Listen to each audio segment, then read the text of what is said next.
બધા બોલ્યા ઘણા બધા ના બોલ્યા. બોલ્યા એની જય, ના બોલ્યા એની જય.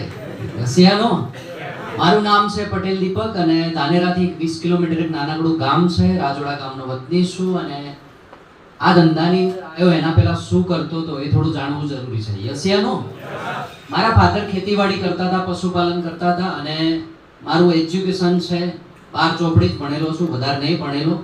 કોલેજ કરવી હતી પણ ઘરની પરિસ્થિતિ થોડી એવી હતી. યસિયાનો અને એ પછી કોમ્પ્યુટર ક્લાસ કર્યા પછી મોબાઈલ રિપેરિંગનું શીખ્યો અને મોબાઈલનું રિપેરિંગનું શીખ્યા પછી મેં મારું વિચાર્યું કે હવે હું કંઈક કરું. તો મેં પાર્ટનરશિપની અંદર પાંથાવાડાની અંદર મોબાઈલનું રિપેરિંગનું સ્ટાર્ટ કર્યું. એના પછી મને એવું લાગ્યું કે હવે મારે પોતાનું કરવાની જરૂર છે. તો એ સમયે મેં મારી પોતાની દુકાન સ્ટાર્ટ કરી, દીપ મોબાઈલ કરીને, અને જોડે જોડે વોડાફોન મિની સ્ટોર આ બે વસ્તુ ચલાવતો હતો. એ સમયે પાલનપુરથી ભાઈ આવતો હતો, મારા સાથે ભેગો ભણેલો મિત્ર હતો. એ નોકિયાની અંદર હતો અને મને એવું કહેતો હતો કે તને આટલું બધું રિપેરિંગ કરતા આવડે છે, સારું, તો શું કરે તું દુકાનની અંદર કરજો ચડાવે છે, એવું કરે છે. મને બી એની વાત ગમી. કેમ કે રિયલી શું હતું, હું પાંથાવાડામાં દુકાન ચલાવતો હતો. અમારા વાળા બધા ખેતીવાડીનું જે બધું સીઝન લઈ અને માર્કેટમાં ભરાવા આવતા, એટલે મારા જ મોબાઈલ લેવા આવતા અને મોબાઈલ લેવા આવતા એટલે 10,000 નો મોબાઈલ લેવા આવે એટલે આપે કેટલા ખબર હે? અને 5,000 શું કે ખબર હે? સીઝને અથવા તો ડેરીના પગારે. એટલે મારે શું થતું હતું? માઇનસ થતું હતું, બાકી થતું હતું. એમ બાકી થતું હતું એટલે મેં વિચાર્યું કે મારું ભવિષ્ય ખરાબ છે. કારણ કે આવા લોકો જો ભાઈ 100 જણા 200 જણા 500 જણા મળી જાય એટલે પટી ગયું. યસિયાનું તો મેં વિચાર્યું કે દુકાન વાઇન્ડ અપ કરી દઉં અને પછી સેમસંગ સર્વિસ સેન્ટરની અંદર પાલનપુર જતો રહ્યો.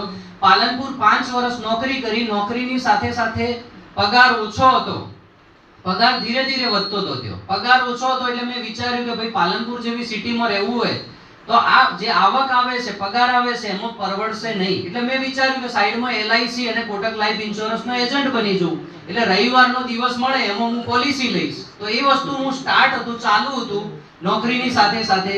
અને એ સમય એક વ્યક્તિનો મોબાઈલ ખરાબ થાય છે અને મોબાઈલ રિપેરિંગ કરાવવા માટે એ વ્યક્તિ ત્યાં આવે છે અને મોબાઈલ રિપેરિંગ દરમિયાન અમારી વાતચીત થાય. વાતચીત દરમિયાન એમના જોડે મારા રિલેશન બને છે અને રિલેશન બન્યા પછી એ વ્યક્તિ મને એક હર્બલ ટૂથપેસ્ટ વપરાવે છે અને હર્બલ ટૂથપેસ્ટ વાપર્યા પછી એ મને ગમે છે, સારી લાગે છે. કેમ કે હું પતંજલિની વાપરતો હતો, પતંજલિની બાબા રામદેવની દંત ક્રાંતિ. હેલો. અને મને એમણે સવાલ કર્યો કે કેમ દંત ક્રાંતિ વાપરો છો? તો મેં કીધું કે આયુર્વેદિક છે એટલે. યસિયાનું તો મને કીધું કે એક સારી પેસ્ટ છે, એમણે મને વપરાઈ, સારી લાગી, રિઝલ્ટ મળ્યું. એટલે મારા પાછળ એમણે પ્રોસેસ કરી. જેવી રીતે આજે અહીંયા મેગા GTS છે એવી રીતે પાલનપુરની અંદર નાનકડો એક GTS થતો હતો. એની અંદર મને ઇન્વાઇટ કર્યો. ઇન્વાઇટ કર્યા પછી મને ધંધો ગમ્યો. ગમ્યા પછી મેં થોડું પેમેન્ટ આપી અને ધંધાની શરૂઆત કરી. પણ હું એટલો ઇન્ટરેસ્ટ નહોતો લેતો ધંધાની અંદર, કારણ કે નોકરી ચાલુ હતી. હેલો.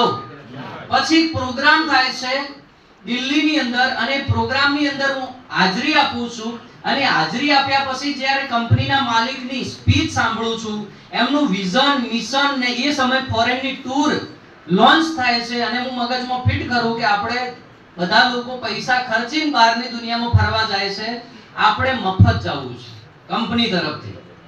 એ સમય મગજમાં ફિટ કર્યો અને રિટર્ન આવતો એક ડિસિઝન લીધું કે હવે મારે નોકરી નહીં કરવી, હવે મારે LIC નું નહીં કરવું, હવે મારે કોટક લાઈફ ઇન્સ્યોરન્સ નું નહીં કરવું, હવે મારે એક જ કામ કરવું છે જેનું નામ છે my lifestyle marketing global private limited.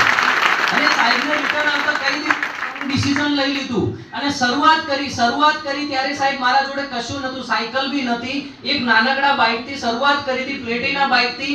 એ બાઇકને માર્કેટની અંદર ફિલ્ડ કર્યું. એના પછી એક સાઇન બાઇક પરચેઝ કર્યું, એને બી એનાથી બી માર્કેટમાં ફિલ્ડ કર્યું. એના પછી એક નાનકડી ગાડી પરચેઝ કરી જેનું નામ હતું રેનોલ્ડ ક્વિડ ગાડી. અને અત્યારે લાઈવ ગાડી મારા જોડે છે જે રેનોલ્ડ ક્વિડ ગાડી મેં 1.5 થી 2.5 લાખ કિલોમીટર ફેરવી પ્યોર પેટ્રોલની અંદર.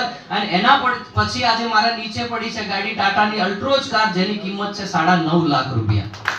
સાયકલ બી નથી અને 9.5 લાખની ગાડી સુધી પહોંચાડી આ ધંધે.